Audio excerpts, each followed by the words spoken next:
அரசூருக்குள்ள அந்த mini bus நுழைஞ்சிட்டு இருந்துச்சு. Bus முழுக்க இடமே இல்லாதபடி ஜன கூட்டம். கூரையில ஒரு 40-50 பேர் உட்காந்துட்டு இருந்தாங்க. ஊருக்குள்ள நுழைஞ்சிட்டு இருந்த அந்த பஸ் ஊர்ல முக்கியமான அந்த புளிய மரத்தை விட்டு நின்னுச்சு. நின்னதுமே கூட்டம் திமுன்னு உள்ள இருந்து இறங்க ஆரம்பிச்சது. பஸ்ல இருந்து இறங்கின அநேக பேரோட கையில வாழலையில கட்டப்பட்ட பூ மாலைகள் இருந்துச்சு. பஸ் விட்டு இறங்கினவங்க சுத்தும் முத்தும் பார்த்தாங்க. அவங்க கண்ணுல பக்கத்துல இருந்த சிறிய ஊரணி கண்ணுல பட்டுச்சு. அதுலதான் அரசூருடைய ஒட்டுமொத்த சின்ன சிறுசுகளும் குதிச்சு ஆட்டம் போட்டுக்கிட்டு இருந்தாங்க. அந்த கூட்டத்துல வேலப்பனும் இருந்தான். அவனுக்கு வயசு 30 இருக்கும். அரசூர் மிராசுவான கோவிந்தராஜ உடையாருடைய மூத்த தாரத்த மகன் தான் இந்த வேலப்பன். அரட்ரோசரும் பனியனுமா ஊரணிய துவம்சம் செய்துகிட்டு இருந்தான். பஸ் விட்டு இறங்கினவங்க அப்பா செத்தது கூட தெரியாம இந்த வேலப்பன் இப்படி ஆட்டம் போடுறானேன்னு அவனை வித்தியாசமா பார்த்துட்டு அங்கிருந்து நகர்ந்து போக ஆரம்பிச்சாங்க. அரசூருக்குள்ள ஒட்டுமொத்தமா ஒரு 7-8 தெருக்கள் தான் இருக்கும். பஸ் விட்டு இறங்கின அந்த ஒட்டுமொத்த கூட்டமும் ஒரு குறிப்பிட்ட தெருவை நோக்கி நகர ஆரம்பிச்சது. அந்த தெருவோட முனையில கால் எடுத்து வைக்கவும் தாரத்தப்பட்ட சத்தம் காதுல பலமா விழ ஆரம்பிச்சது. கோவிந்தராஜ உடையார் வீட்டுக்கு முன்னாடி தான் அந்த அவசர பந்தல் போடப்பட்டிருந்தது. அந்த நிழல்ல இருந்தா அந்த தாரத்தப்பட்ட சத்தம் காதை கிழிச்சுக்கிட்டு இருந்துச்சு. கொட்டடிக்கிறவங்க அந்த தாளத்துக்கு ஏத்த மாதிரியே ஆடிக்கிட்டும் கொட்டடிச்சுக்கிட்டு இருந்தாங்க. பஸ் விட்டு இறங்கி வந்தவங்க அந்த ஆட்டத்தை பார்த்துக்கிட்டு கோவிந்தராஜ உடையார் வீட்டுக்குள்ள நுழைய ஆரம்பிச்சாங்க. உள்ள உடையார் சிவலோக பதவியை அடைஞ்சிருந்தாரு. வழக்கமா அவர் அமரக்கூடிய அதே நாற்காலில உட்கார வச்சுதான் அவருடைய தாடிய துணியால இழுத்து கட்டி இருந்தாங்க. உடையார் நெத்தியில ₹1 நாணய போட்டியும் வச்சிருந்தாங்க. அவருடைய கால் மாட்டுல சிந்தாமணி அழுது கலங்கி போய் உட்கார்ந்து இருந்தா. என்ன பெத்த ராசா, என் ஐயா, என்னை இப்படி ஒத்தையில தவிக்க விட்டுட்டு போயிட்டியா அப்படின்னு பெனாத்தவும் ஆரம்பிச்சா. சிந்தாமணிக்கு ஒரு 50 வயசு இருக்கும். ஆனா முகத்தை பார்த்தா 35 தான் சொல்ல தோணும். இரவுக்கு வந்திருந்த அசுலோ பிரமுகர் ஒருத்தர் சிந்தாமணிய பச்சைக்கண்ணு வாங்காம பாத்துக்கிட்டு இருந்தாரு. சிந்தாமணிக்கு 2 பெண் குழந்தைகள். ஒருத்தி பேரு ராஜாத்தி, இன்னொருத்தி பூங்கொடி. 2 பேருக்குமே திருமணம் ஆயிருச்சு. மூத்தவ ராஜாத்திக்கு 3 வயசுல ஒரு மகனும், சின்னவ பூங்கொடியும் இப்போ கர்ப்பம் தரிச்சிருந்தா. உடையார் இறந்ததை நினைச்சு 2 பெண்களும் ஒரு ஓரமா தங்களுடைய புருஷமார் சகிதமா அழுதுகிட்டு இருந்தாங்க. அவர்களையும் அந்த கூட்டம் பார்த்துக்கிட்டே தான் இருந்துச்சு. சிந்தாமணி அழுகிறதையும் அவ பெத்த மக்கள் அழுகிறதையும் வீட்டுக்குள்ள வந்த கூட்டம் கவனிக்க தவறவே இல்லை. ஆனா இந்த 2 பெண் குழந்தைகளும் கோவிந்தராஜ உடையாருக்கு பிறக்காதவங்க. கோவிந்தராஜோடைய மூத்த மனைவி பேரு திரௌபதி. திரௌபதி இருக்கும் போதேதான் சிந்தாமணிய தனியா சேர்த்துக்கிட்டாரு அந்த மனுஷன். திரௌபதியோட மகன் தான் ஊரணியில ஆட்டம் போட்டுக்கிட்டு இருக்க வேலப்பன். சிந்தாமணி வரவும் திரௌபதி இனி உன் கூட என்னால வாழ முடியாது அப்படின்னு சிந்தாமணி வீட்டுக்குள்ள காலெடுத்த வச்சனாலே ஒதுங்கி வந்துட்டா. அது சிந்தாமணிக்கு ரொம்ப வசதியா போயிருச்சு. யாருக்கோ பிறந்த தன்னுடைய 2 பொண்ணுங்களையும் கூடவே கூட்டிக்கிட்டு தான் சிந்தாமணி உடையார் கூட வந்து ஒட்டிக்கிட்டா. இது நடந்து கிட்டத்தட்ட 20 வருஷம் ஓடியே போயிருச்சு. இத்தனை வருஷத்துல பக்கத்து தெருவு தான் இருக்கா திரௌபதி. அவ உடையாரை ஏறிட்டு கூட பார்த்தது இல்ல. அவ மகனையும் அப்படியே வளர்த்துட்டா. எல்லாமே சிந்தாமணிக்கு ரொம்ப சாதகமா போயிருச்சு. திரௌபதி மட்டும் இந்த காலத்து பொண்ணா இருந்திருந்தா கோர்ட்டு படியேறி விவாகரத்தை வாங்கி அடுத்த வேலையை பார்த்திருப்பா. ஆனா திரௌபதிக்கு அதெல்லாம் கொஞ்சம் கூட தெரியவே இல்லை. கணவனே இல்லைன்னு ஆன பிறகு அந்த மனுஷோட சொத்து எனக்கு எதுக்கு அப்படின்னு வைராக்கியத்தோட வாழ்ந்துகிட்டு இருக்கா. இரவுக்கு வந்திருந்த ஊர் பெருசுகள் ஒன்னா சேர்ந்து பேச ஆரம்பிச்சாங்க. மூத்த மகன் வேலப்பன் இருக்கும் போது வேற யாராவது வந்து கொல்லி போறது நல்லாவா இருக்கும் அப்படின்னு தங்களுக்குள்ள பேசிக்கவும் ஆரம்பிச்சாங்க. ஊரோட பெரிய மனுஷன் ஒருத்தர் பேச ஆரம்பிச்சாரு. கட்டினவங்களுக்கு செய்தி சொல்லி விட்டீங்களா இல்லையா அப்படின்ற கேள்வி சத்தமா கேட்கவும், அட என்ன பெருசு நீ, கொட்டு சத்தம் ஊருக்கே கேக்குது, திரௌபதிக்கு மட்டும் கேட்காதாக்கும் அப்படின்னு கூட்டத்துல ஒருத்தர் திருப்பி கேட்டாரு. அட போட அமாவாசையில பிறந்தவனே, கொட்டு சத்தம் காதல விழுறதுக்கும் முறையா ஒருத்தன் போய் தகவல் சொல்றதுக்கும் வித்தியாசம் இருக்குது இல்ல, என்னன்னு போய் சொல்ல. திரௌபதி உன் புருஷன் செத்துட்டான், எழுவுக்கு வா நான் கூப்பிட முடியும். அப்படி கூப்பிட்டா என் புருஷன் செத்து 20 வருஷம் ஆச்சேன்னு அவ திருப்பி சொன்னா, நான் என் மூஞ்ச கொண்டு போய் எங்க வச்சுக்கிறதுன்னு அவன் கேட்க, அப்புறம் எதுக்கு அவன் கட்டின தாலியே இத்தனை வருஷமா கழட்டாம உன் கழுத்துல வச்சிருக்கன்னு திருப்பி நீ கேளு அப்படின்னு பெருசு காட்டமா பேச ஆரம்பிச்சது. மொத்தத்துல ஒரு வில்லங்கத்தை வீடு தேடி போய் விலைக்கு வாங்க சொல்ற. அட அரக்கு இருக்கா, நான் சொல்றத நீயாச்சும் புரிஞ்சுக்கோ. வீடு தேடி வந்திருக்கிற வில்லங்கத்தை இனியாச்சும் துரத்து விட்டுட்டு உடையாருடைய ஆஸ்தி பாஸ்திய கட்டி காக்க சொல்றேன்டா அப்படின்னு பெரியவர் விஷயத்த உடைச்சு பேச ஆரம்பிச்சாரு. பெருசு பேசினத சிந்தாமணி காதல வாங்கிட்டா. உடனே அழுகையை நிறுத்திட்டு, ஏ கேடு உன் மனசு என்ன நினைச்சுக்கிட்டு இருக்க அப்படின்னு ஆக்ரோஷமா பேசவும் ஆரம்பிச்சா. அதுக்கெல்லாம் பெருசு அசரவே இல்ல. இங்க பாராத்தா, நீ அள்ளி முடிஞ்சா நான்லாம் பயந்து விட மாட்டேன். நான் நியாயத்தை பேசுறேன். திரௌபதி ஊரறிய தாலி கட்டிக்கிட்டு முறையா வாழ வந்தவ, ஒன்ன மாதிரி மைக்கு வளைச்சவ இல்ல, அத முதல்ல நீ புரிஞ்சுக்க அப்படின்னு அந்த ஊர் பெருசு திரௌபதிக்கு வக்காலத்தை வாங்க ஆரம்பிச்சது. அப்ப ஏன் அம்போன்னு விட்டுட்டு அன்னைக்கு ஒதுங்கி ஓடி போனா, இழுத்துட்டு கிடந்த மனுஷனுக்கு பீ மூத்திரம் அல்லாவ நான் உன் முறை வேலைக்காரி அப்ப எங்க போயிருந்தா அப்படின்னு சத்தமா பேச ஆரம்பிச்சா. சாவ வீட்டுல எல்லாரும் எதிர்பார்த்துட்டு இருந்த அந்த சர்ச்சை ஆரம்பமாயிருச்சு. நல்ல வேலையா வக்கீலோட ஃபியட் கார் வீட்டுக்குள்ள வந்து நிற்கவும் அங்கிருந்தவங்களுடைய கவனம் முழுக்க வக்கீல் பக்கம் திரும்பிச்சு. வக்கீல் வாதிராஜ் ஒரு ஹைகோர்ட் வக்கீல், பரம்பரையா மிகப்பெரிய வக்கீல் குடும்பம். கொள்ளு தாத்தா, தாத்தா, அப்பா, இப்போ வாதிராஜன்னு மிகப்பெரிய வக்கீல் பாரம்பரியம். பார்க்கவும் கம்பீரமான தோற்றம். வாதிராஜ் காரை விட்டு இறங்கி வந்த தோரணியே அசத்தலா இருந்துச்சு. அவரோட கையில ஒரு பிரீஃப் கேஸ். வக்கீல் வாதிராஜும் உடையாருடைய பூத உடலுக்கு ஒரு மாலையை போட்டுட்டு ஒரு சில நொடிகள் அமைதியா மௌன அஞ்சலியும் செலுத்திட்டு வந்து சேர்ல உட்காரவும், சிந்தாமணியோட மூத்த பொண்ணு ராஜாத்தி ஒரு கலர் பாட்டில அவருக்கு முன்னாடி நீட்டாவும், இதெல்லாம் எதுக்குமா அப்படின்னு அதை மறுக்கவும் ஆரம்பிச்சாரு. சார், நல்ல நேரத்துக்கு தான் வந்திருக்கீங்க, முதல்ல இதை குடிங்க அப்படின்னு சொல்லவும், சாவு வீட்டுல ஏதுமா நல்ல நேரம் கெட்ட நேரம் அப்படின்னு வாதிராஜ் இழுத்து பேச ஆரம்பிச்சாரு. இப்பெல்லாம் சாவு வீட்டுல தான் சார் நல்ல நேரம்னா என்ன, கெட்ட நேரம்னா என்னங்கிறது ரொம்ப பேருக்கு தெரியறது இல்ல, கொஞ்சம் புரியுற மாதிரி சொல்றியா அப்படின்னு வாதிராஜ் கேட்கவும் ஆரம்பிச்சாரு. அப்பாவோட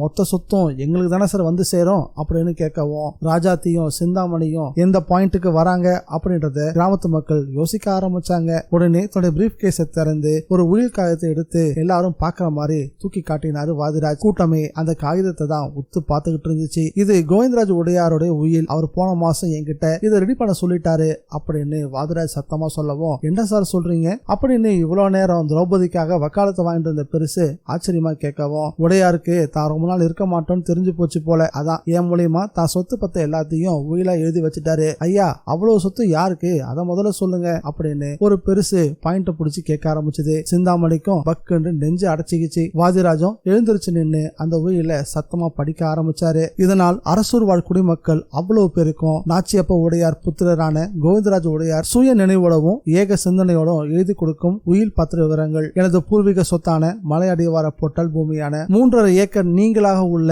அவ்வளவு சொத்துக்களும், அதாவது நஞ்சியில் 40 ஏக்கர், புஞ்சையில் 27 ஏக்கர், இது போக எனது தென்னந்தோப்பு, ரைஸ் மில், ஊரணிக்கான உரிமை, இங்க குலதெய்வம் கோயிலுக்கு எனக்கு வழங்கப்படுகிற முதல் மரியாதை அப்படின்னு சர்வமும் என்ன அண்டி வந்தாலும் என்னை விட்டு பிரியாத என்னோட மரணம் வரைக்கும் கூட இருக்க போற சிந்தாமணிக்கும் அவள் பிள்ளைகளுக்குமே போய் சேரும். இதில் பொட்டல் காடான அந்த 3.5 ஏக்கர் நிலத்தை மட்டும் என்னுடைய மூத்த மனைவி திரௌபதிக்கும் எனது மகனுமான வேலப்பனுக்கு போய் சேரட்டும். இந்த விஷயத்துல நான் ரொம்ப தெளிவாகவும் திடமாகவும் எழுதியுள்ள இந்த உயில என் உறவினர்களோ உற்றார்களோ விமர்சனம் செய்தால் அதை பத்தி எனக்கு எந்த கவலையும் இல்லை. என்னுடைய மரணத்துக்கு பிறகு இந்த விவரங்கள் அனைத்தும் தெரிய வேண்டியது. இப்படிக்கு கோவிந்தராஜ் உடையார் அப்படின்னு அவருடைய கைரேகை அதுல உருட்டப்பட்டிருந்துச்சு. வக்கீல் உயில் விவரத்தை சத்தமா வாசிச்சு முடிக்கவும் ஊரே ஸ்தம்பிச்சு போயிருச்சு. கூட்டத்துடைய ஆச்சரியத்தை மேலும் அதிகப்படுத்துற மாதிரி ஒரு சில திரௌபதியை தாங்கி பிடிச்சு அந்த வீட்டுக்குள்ள கூட்டிட்டு வந்தாங்க. சிந்தாமணி திரௌபதியை பார்த்ததும் வக்கீலையும் பார்த்தா. வக்கீல் சிந்தாமணிக்கு மட்டும் புரியுற மாதிரி சிரிச்சாரு. அது அவளுக்கும் புரிஞ்சுது. 20 வருஷம் கழிச்சு இறந்து போன தன்னுடைய புருஷனை பார்க்க வந்த திரௌபதி ஏனோ தெரியல நிமிந்து கூட உடையாரோட முகத்தை பார்க்கவே இல்லை. குனிந்த தலையோட கோவிந்தராஜுடைய கால் மாட்டிலேயே உட்கார்ந்துட்டு இருந்தா. திரௌபதி வந்ததுமே சிந்தாமணி அங்கிருந்து எழுந்து உள்ள போயிட்டா. ஆத்தா போனதும் பின்னாடியே ராஜாத்தியும் பூங்குடியும் உள்ள போயிட்டாங்க. உள்ள இருந்தபடியே எல்லா காரியத்தையும் அவளும் அவன் மகனுமே செய்யட்டும், நாங்க யாரும் குறுக்க வந்து நிக்க மாட்டோம் அப்படின்னு ஏதோ இவளுடைய உரிமையை விட்டு கொடுக்கற மாதிரி பேசிட்டா. சிந்தாமணியை பொறுத்த வரையில ஒட்டுமொத்த சொத்தும் அவளுக்கே வந்துருச்சு. ஒண்ணுக்கும் உதவாத அந்த காட்டு பூமி 3.5 ஏக்கர் யாருக்காவது இலவசமா கொடுத்தாலும் வேணான்னு சொல்லுவாங்க. அதுல அவ்வளவு முச்சொலிகள், அதை வெட்டி சீர்படுத்தவே மாச கணக்காகும். ஒண்ணுத்துக்கும் உதவாத அந்த பூமி வேலப்பனுக்கு போனதுல சிந்தாமணிக்கு துளியும் வருத்தம் இல்ல. சமயக்கட்டுக்கு வந்தவ மணக்க ஒரு காஃபியை போட்டு அதை ருசிச்சு பருகவும் ஆரம்பிச்சா. ராஜாத்தி கொஞ்சம் சந்தேகத்தோட, ஏமா அவதான் வந்துட்டாளே, உயில் செல்லாதுன்னு கோர்ட்டுக்கு போவாளோ, கோர்ட்டுக்காவது குளத்துக்காது, அதான் என் ராசா தெளிவா எழுதி போட்டார்ல. ஏமா அப்பா எப்ப எழுதினாரு, இவ ஒருத்தடி, அவர் எங்க எழுதினாரு, வக்கீல வச்சு நான் தான் எழுதி வாங்கினேன். தூங்கிட்டு இருந்த ஆள் கிட்ட ரேகையை உருட்டி வாங்கினது வக்கீல் தான். அடே எங்கப்பா பெரிய வேலை பார்த்திருக்கப்போ அப்படின்னு 2 பொண்ணுங்களும் அம்மாவை மெச்சிக்க ஆரம்பிச்சாளுங்க. இங்க பாருங்கடி, இப்படி இல்லனா இந்த ஊர்ல பிழைக்க முடியவே முடியாது. அவ உறவுக்காரங்க நம்மள டின்னு கட்டி போடுவாங்க. அவ வரதுக்கு முன்னாடி அந்த பெருசு என்ன கேள்வி கேட்டான் பாத்தியா, எனக்கு நெஞ்சே அடைச்சிருச்சு. இப்பதான் கொஞ்சம் நிம்மதியா இருக்கு அப்படின்னு காஃபியை நல்லா ஆத்தி சூடு தண்ணிய வச்சு குடிக்கவும் ஆரம்பிச்சா. ஊரணியில சந்தோஷமா விளையாடிட்டு இருந்த வேலப்பனை ஒரு சில பேருக்கு கூட்டிட்டு வந்தாங்க. வேலப்பனுக்கு 30 வயசு ஆனாலும் மூளை வளர்ச்சி இல்ல. வீட்டுக்குள்ள வந்த வேலப்பன் ஏதோ வேடிக்கை பாக்குற மாதிரி பாத்துட்டு இருந்தான். தலை குனிஞ்சு உட்காந்துட்டு இருந்த திரௌபதி கிட்ட, யாருமா இது நெத்தியில காசு வச்சுக்கிட்டு உட்காந்துட்டு இருக்காரு அப்படின்னு கேட்டான். அங்க இருந்த சொந்த பந்தம் எல்லாம் வேலப்பனை பரிதாபமா பார்க்க ஆரம்பிச்சாங்க. வேலப்பனுக்கு முழுக்க மொட்டை அடிக்க அவனை கூட்டிட்டு வந்து உட்கார வைக்க அவன் முரண்டு பிடிக்க ஆரம்பிச்சுட்டான். 7-8 பேர் சேர்ந்து அமுக்கி பிடிச்சு ஒரு வழியா அவனுக்கு மொட்டை அடிக்கிறதுக்குள்ள போதும் ஆயிருச்சு. புது வேட்டி இடுப்புல சுத்தி விட்டு நெத்தி முழுக்க விபூதி பட்டைய போட்டு விட்டு அவன் கையில தீச்சட்டியை கொடுத்து கோவிந்தராஜ் உடையார தூக்கிக்கிட்டு மயான கரைக்கு கிளம்புறதுக்குள்ள போதும் ஆயிருச்சு. திருமணம் வரைக்கும் திரௌபதி குனிஞ்ச தலை நிமிராம தான் வந்தா. உடையாரோட உடம்பு தன்னை கடந்து போகும்போது நிமிர்ந்து உடையார ஒரு பார்வை பார்த்தா. அந்த பார்வையோட அவ விழி ஓரமா கண்ணீர் வழி ஆரம்பிச்சது. 20 வருஷம் புருஷன் கூட வாழாம தள்ளியே இருந்தா. ஆனா நேத்து வந்து அடங்காப்படாரி ஒட்டுமொத்த சொத்தையும் அடிச்சுக்கிட்டு போயிட்டா அப்படின்னு திரௌபதியோட காது படவே வருத்தப்படவும் ஆரம்பிச்சாங்க அந்த மக்கள். கோவிந்தராஜ் உடையாரோட இறுதி சடங்கு எல்லாம் முடிஞ்சிருச்சு. தான் வாழும் வீட்டுக்கு வந்து சேர்ந்த திரௌபதி தான் கழுத்துல இருந்த தாலியை கட்டி ஒரு பால் டம்ளர்ல போட்டு விட்டா. அவளாவே வெள்ள உடைக்கும் மாறிக்கிட்டா. யாரையும் எந்த கேள்வியும் கேட்க விடல. வேலப்பன் தன்னுடைய தாயோட உருமாற்றத்தை பார்த்து ஆச்சரியப்பட்டு, அத்தா இப்பதான் நீ அழகா இருக்கிற அப்படின்னு வெள்ளந்தியா பேச ஆரம்பிச்சான். வேலப்பன் பேசிக்கிட்டு இருக்கும் போதே ஊர்க்காரனும் பசுபதி பிள்ளையோட வக்கீல் வாதிராஜ் வீட்டு வாசல வந்து நின்னாரு. திரௌபதி அவங்கள உள்ள வர சொல்லவே இல்லை. அவளாவே எழுந்து வெளியே போய் நின்று 2 பேரையும் தீர்க்கமா பார்த்தா. வணக்கம்மா அப்படின்னாரு வக்கீல் வாதிராஜ். அவர் கையில நிலப்பத்திரம். வக்கீல் உன்னை பார்த்து பேசணும்னு சொன்னாருமா. என்னையும் கூப்பிட்டாரு. உன் புருஷன் சொத்துல உன் பங்கான அந்த 3.5 ஏக்கர் பொற்றல் காட்டு நிலப்பத்திரத்தை தான் உங்ககிட்ட குடுக்கறதுக்காக வந்திருக்காரு அப்படின்னு சொன்னதும் திரௌபதி சிரிக்க ஆரம்பிச்சா. என்னம்மா சிரிக்கிற அப்படின்னு பசுபதி கேட்கவும், இல்ல இப்ப யாரு உங்ககிட்ட கேட்டா அப்படின்னு வேண்டா வெறுப்பா பேச ஆரம்பிச்சா திரௌபதி. அது சரி, உன் புருஷன் உயில எழுதி வச்சுட்டு உசுர விட்டுட்டாரு. ஏதோ எங்க நினைப்பு கடைசி காலத்திலேயாவது நீயும் உன் பிள்ளையும் நிம்மதியா இருப்பீங்களேன்னு எங்களுக்கு ஒரு சின்ன சந்தோஷம் அப்படின்னு பசுபதி சொல்லவும், அதையும் அந்த 9வது பிடாரிகிட்டே கொடுத்துருங்க, எங்களுக்கு எதுவும் வேண்டாம் அப்படின்னு மறுத்துட்டா திரௌபதி. அப்படியெல்லாம் என்னால கொடுக்க முடியாதுமா. நீங்க வேணும்னா உங்களுக்கு இதை வச்சுக்க பிரியம் இல்லாட்டி அவங்க பேருக்கு எழுதி கொடுத்துருங்க. ஆனா அதை நீங்க செய்ய முடியாது. உங்க மகன் வேணா கொடுக்கலாம் அப்படின்னு வக்கீல் நாட்டாமா பண்ண ஆரம்பிச்சுட்டாரு. வக்கீல் ஐயா, நீங்க சட்டம் பேசுறீங்க. ஆனா நான் தர்மத்தில் நின்று யோசிக்கிறேன். உங்க மனசாட்சி கையை வச்சு சொல்லுங்க பாப்போம். என் புருஷன் இப்படி உயில எழுதி வச்சுட்டு உசுர விட்டாரா அப்படின்னு திரௌபதி கேட்டதுமே அந்த கேள்வி வாதிராஜ உழுக்க ஆரம்பிச்சிருச்சு. ஏமா, அவர் சொல்லி எழுதின உயில் இது. நீங்க இப்படி கேட்டா நான் என்ன செய்ய? அவர் சொல்லினா அவர் வாயில சொல்லிதானே அப்படின்னு திரௌபதி வார்த்தையை நீட்ட ஆரம்பிச்சாங்க. ஆமாமா, உயில்ல சுயநினைவோட தான் எழுதி கொடுத்ததுன்னு இருக்குது. சுயநினைவோட சொல்ல முடிஞ்ச அவரால் கையெழுத்து போட முடியாதாக்கம் அப்படின்னு வாதிராஜ பார்த்து கேட்க ஆரம்பிக்கவும் அதுக்கு பதில் சொல்ல முடியாம வாதிராஜ் கொஞ்சம் கலங்கி தான் போயிட்டாரு. ஆனா ஒன்னும் தெரியாதவர் போல நீங்க என்ன சொல்றீங்கன்னு எனக்கு புரியல அப்படின்னு சொல்லவும், உயில்ல ரேகை ஊட்டு தானே இருக்கு. ஆமா அப்படின்னு தடுமாறி பதில் சொல்லவும், என் வீட்டுக்காரருக்கு நல்லா எழுத படிக்க தெரியும், அவர் எதுக்காக ரேகையை உருட்டணும் அப்படின்ற கேள்வி கேட்கவும் ஊர்க்காரனும் பசுபதி பிள்ளைக்கும் அந்த கேள்வி சரின்னு தான் தோடுச்சு. ஆனா வாதிராஜ் அதை நேர்த்தியா சமாளிக்கவும் ஆரம்பிச்சாரு. ஏமா, உன் புருஷன் கை கால் இழுத்துக்கிட்டு படுத்த படுக்க கிடந்தாரு, அது உனக்கு தெரியாதா அப்படின்னு வாதிராஜ் கோர்ட்டு மாதிரியே கேள்வி கேட்க ஆரம்பிச்சாரு. அப்போ அவருக்கு கை கால் வழங்காம கிடந்தாரு அப்படின்னு சொல்றீங்க, அப்படித்தானே அப்படின்னு குறுக்கு கேள்வி கேட்க ஆரம்பிச்சா திரௌபதி. பின்ன நான் என்ன பொய்யா சொல்றேன்? வேணும்னா மெடிக்கல் ரிப்போர்ட் கூட வாங்கி பாருங்க. வக்கீல் வாதிராஜ் ரொம்ப வேகமா பேச ஆரம்பிக்கவும் திரௌபதிக்கு வாதிராஜ பார்த்து சிரிப்பு தான் வந்துச்சு. சரி வக்கீலையா, பத்திரத்தை அப்படி வச்சுட்டு போங்க அப்படின்னு பக்கத்துல இருந்த ஆட்டுக்கல்லை காட்டவும், ஏமா உங்க பரம்பரை சொத்து ஆட்டுக்கல்ல மேல வச்சுட்டு போக சொல்றியே அப்படின்னு வாதிராஜ் குத்தலா கேட்கவும், ஐயா அது உங்களுக்கு தான் ஆட்டுக்கல், என் வரையில அது சிவலிங்கம் அப்படின்னு திரௌபதி சொல்லவும் அந்த வார்த்தை வாதிராஜோடைய நெஞ்ச உழுக்க ஆரம்பிச்சிருச்சு. அந்த நொடி அந்த ஆட்டுக்கல்லும் அதனுள்ள அடங்கி கிடந்த குளவிக்கல்லும் ஆவுடையும் லிங்கமும் கூடி கிடக்கும் ஒரு லிங்க சுரூபமா தான் தெரிஞ்சது.